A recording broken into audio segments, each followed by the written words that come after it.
Ranchi police को सुरक्षित रखने के लिए विशेष इंतजाम अलग से तैयार किया जा रहा 200 बेड का आइसोलेशन सेंटर, बेहतर खान-पान के साथ इमरजेंसी में अस्पताल पहुंचने की भी होगी सुविधा। रांची में तेजी से फैलता कोरोना फ्रंटलाइन वर्कर्स को भी अपने गिरफ्तार में ले रहा है। डॉक्टर, हेल्थ वर्कर से लेकर बड़ी संख्या में पुलिसकर्मी इसकी चपेट में आ रहे हैं। अब रांची पुलिस की सुरक्षा के लिए विशेष इंतजाम किए जा रहे हैं। इनके इलाज के लिए अलग आइसोलेशन सेंटर बनाया जा रहा है। रांची के कुटी स्थित विस्थापित सेंटर को इसके लिए तैयार किया जा रहा है। लगभग 500 बेड को तैयार करने की कोशिश है, जिसमें 200 बेड तैयार कर लिए गए हैं। यहाँ संक्रमित पुलिसकर्मियों व परिजनों को रखा जाएगा। उन्हें बेहतर खान-पान के साथ इमरजेंसी में अस्पताल पहुंचाने की भी सुविधा होगी। इसके साथ ही यहाँ अलग से कोविड-19 मैनेजमेंट टीम का गठन भी किया जाएगा। हर टीम की अपनी जिम्मेदारी होगी। आइसोलेशन सेंटर में विस्थापित लॉजिस्टिक्स स्टोर को भी नियमित सैनिटाइजेशन किया जाएगा। वहीं इन्फेक्शन प्रिवेंशन प्रोटोकॉल का पूर्णतः पालन करने पर ध्यान दिया जाएगा। पीपीई किट पहनने व उतारने के लिए चेकिंग रूम चिन्हित किया गया है। चिकित्सक, नर्सिंग स्टाफ व अन्य पीपीई किट पहनने व उतारने के दौरान अपने आप को पूर्ण रूप से सैनिटाइज करेंगे। इसके लिए फॉर्निंग मशीन की व्यवस्था की गई है। राजनीतिक हित साधने के लिए राज्य में भय का माहौल न बनाए विपक्ष। सीएम हेमंत। झारखंड के मुख्यमंत्री हेमंत सोरेन ने मधुपुर विधानसभा उपचुनाव प्रचार में लगातार 5-6 दिनों से व्यस्त रहने के बाद विपक्षी दलों के हमले पर बुधवार को प्रतिक्रिया व्यक्त की और कहा कि लोग अफवाहों पर ध्यान न दें, वे स्थिति पर लगातार नजर रखते हुए अधिकारियों को आवश्यक दिशा निर्देश दे रहे हैं। मुख्यमंत्री ने फेसबुक पोस्ट के माध्यम से कहा, कृपया अफवाहों पर ध्यान न दें। मैं लगातार हर वक्त राज्य के अधिकारियों से संपर्क में और पूरे राज्य की स्थिति पर नजर रखते हुए जरूरी निर्देश दे रहा हूं। कोरोना की स्थिति विकट अवस्था है, पर पिछले साल की तरह हम अपने सीमित साधनों के बावजूद हम आपको सबको बेहतर से बेहतर स्वास्थ्य सुविधा एवं अन्य जरूरी संसाधन उपलब्ध कराने के लिए हर संभव प्रयास कर रहा हूँ। कहीं थोड़ी परेशानी हुई तो आपको तो इसके लिए क्षमा चाहूँगा, पर साथ ही आपको विश्वास दिलाना चाहूँगा कि मैं और आपकी सरकार आपके साथ हर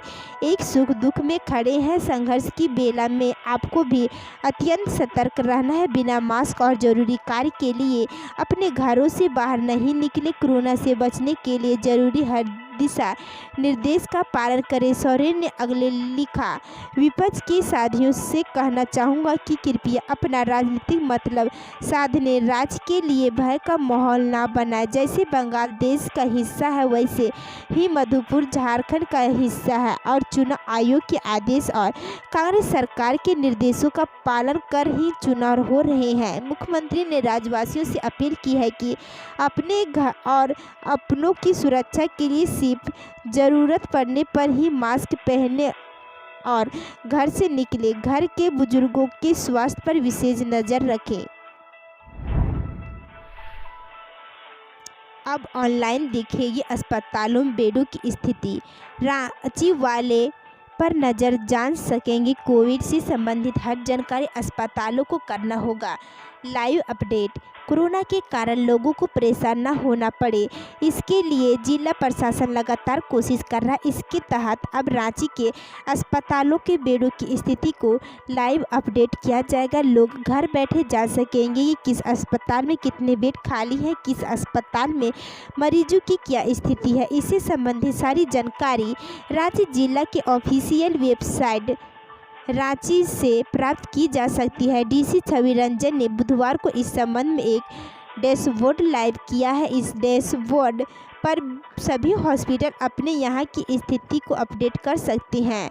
कोविड-19 लाइव डैशबोर्ड पर निजी व सरकारी अस्पतालों में बेडों की उपलब्धता के साथ कोविड केस डाटा, सक्रिय मामले, कोरोना संक्रमण से मृत्यु, वैक्सीनेशन आदि की जानकारी मिल सकेगी।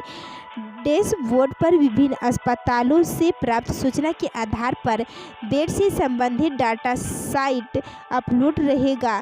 कोई भी व्यक्ति किसी भी समय बेड की उपलब्धता की जानकारी साइट पर जाकर देख सकता है। कोरोना की दूसरी लहर को रोकने के लिए पूरे देश में लग सकता है lockdown.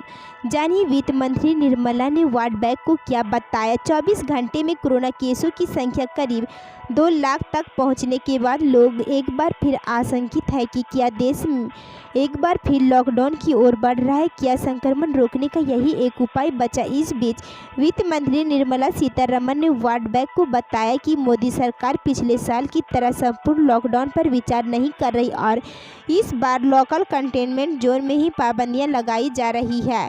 World bank group president David Malpass के साथ मंगलवार को एक वर्चुअल मीटिंग के दौरान सीतारमण ने कहा कि इस समय पूरे देश में संपूर्ण लॉकडाउन की कोई गुंजाइश नहीं है।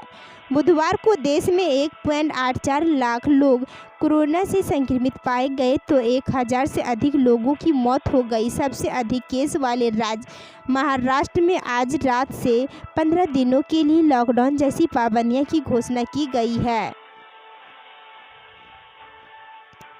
वित्त मंत्रालय ने ट्वीट किया। वित्त मंत्री निर्मला सीतारमण ने कोरोना महामारी की दूसरी लहर को रोकने के लिए भारत की ओर से उठाए जा रहे कदमों का साझा किया, जिसमें स्टेट ट्रीट वैक्सीनेशन और कोविड अप्रोप्रिएट बिहेवियर शामिल है। सीतारमण ने कहा, दूसरी लहर के बावजूद हम बहुत स्पष्ट हैं कि बड़े पैमाने पर लॉकडाउन नहीं कराने जा रहे हैं। हम पूरी तरह इकोनॉमी को कैद नहीं करना चाहते। मरीजों या क्वारंटाइन वाले घरों को स्थानीय स्तर पर आइसोलेट करके संकट से निपटाया जाए। लॉकडाउन नहीं होने जा रहा है।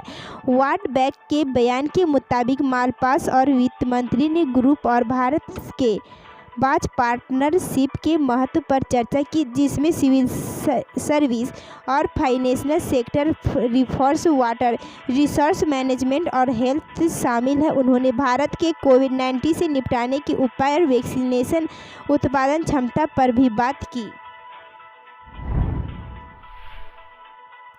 चतरा में उग्रवादियों का उत्पात। टंडवा में 2 हाईवा को किया आग के हवाले। मौके पर पर्चा फेंक बिना आदेश काम नहीं करने की दी धमकी। टंडवा कोयलांचल में अमरपाली कोयल परियोजना में कोयला ढुलाई कार्य में लगे 2 हाईवा को मंगलवार देर रात तृतीय सम्मेलन प्रस्तुति कमेटी के उग्रवादियों ने आग के हवाले कर दिया। घटना टंडवा थाना क्षेत्र के राहम बाईपास की है। इस दौरान उग्रवादियों ने वहां हाईवा फायरिंग भी की और मौके पर पर्चा फेंक उनके बिना आदेश काम नहीं करने की धमकी दी। इस घटना के बाद इस क्षेत्र में दहशत का माहौल है। दोनों हाईवा आरकेटीसी ट्रांसपोर्टिंग कंपनी में कोयला लोडिंग में लगी थी। घटना के वक्त एक हाईवा कोयला लोड कर अमरपाली कोयल परियोजना से जा रहा था तो दूसरा कोयला अनलोड कर वापस आ रहा था। घटना के पीछे लेवी की मांग पूरी न होनी मानी जा रही है। हालांकि इसकी आधिकारिक पुष्टि नहीं हो सकी है। पुलिस ने घटनास्थल से 3 खोख और टीएसपीसी के नाम एक पर्चा बरामद किया है।